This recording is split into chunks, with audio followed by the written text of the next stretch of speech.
Ernest Hemingway slept here. Now they do, descendants of Hemingway's six-toed cats.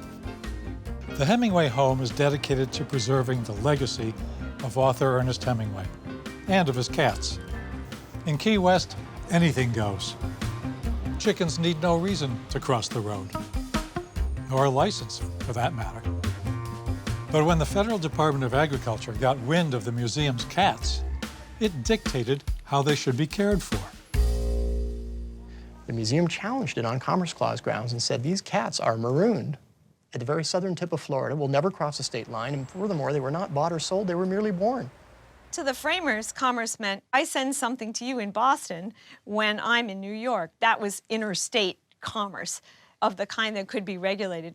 When two people in the same state traded something, that was not interstate commerce and therefore could not be federally regulated. That was the intention of the framers. The framers didn't design an almighty federal government that could reach down right into your backyard or barnyard. During World War II, there was a farmer who grew grain, and he fed that grain to his own animals. And the federal government had a program at the time that dictated how much wheat farmers could grow on their own land. And he said, hey, that's not constitutional. Why? Because I'm not engaged in interstate commerce.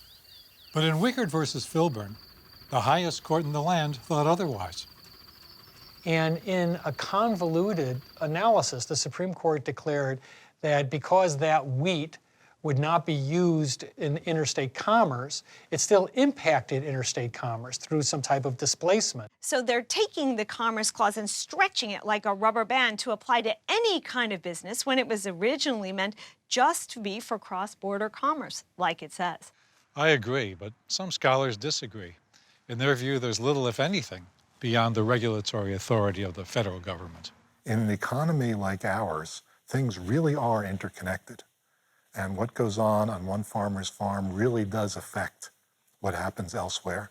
And so when the Supreme Court says the Interstate Commerce Clause gives Congress the power to regulate things that seem awfully local, it's not just engaging in some kind of trap to expand federal power. It's recognizing an economic reality. If the test under the Commerce Clause becomes, does it affect commerce, then everything affects commerce, whether you do something or don't do something. Well, once you have the power over anything that affects commerce amongst the states, then you basically have the power over everything.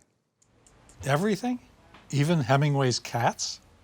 The 11th Circuit Court of Appeals, and I kid you not, said that because the museum features these cats on its website and has cat-related merchandise in its gift shop, that is a substantial connection to interstate commerce, and that opens the door for the federal government to come in and exert control.